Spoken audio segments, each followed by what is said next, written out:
Уважаемые товарищи, торжественное мероприятие, посвященное открытию дома и вручению ключей от квартир военнослужащим войсковой части 5134 и членам их семей, объявляется открытым.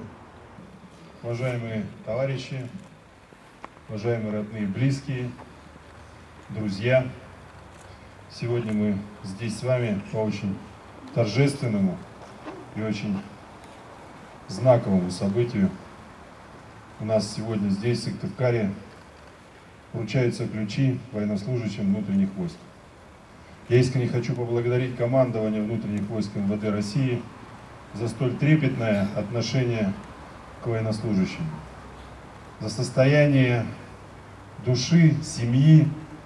Иногда возлагается ответственность на сами семьи, но и в большей степени, конечно, те, кто предоставляют такие условия, действительно демонстрируют не просто свое отцовское отношение, но и заботу о тех, кто будет рождаться в этих семьях, кто будет дальше жить в нашей замечательной стране. Я вижу нетерпение в ваших лицах, я вижу улыбки у родных и близких. Сегодня действительно поистине для них знаковое событие, которое дает старт новому этапу в жизни, формирования благоприятных, удобных и, наверное, очень комфортных условий жизни. И это очень здорово. Я всех вас поздравляю с этим событием.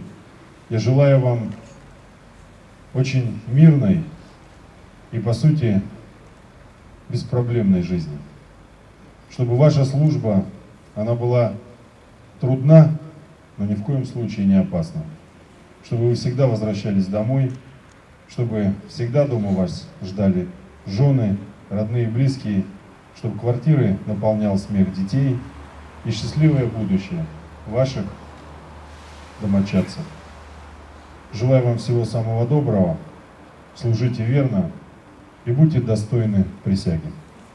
Поздравляю вас с этим замечательным событием. Всех благ вам в жизни.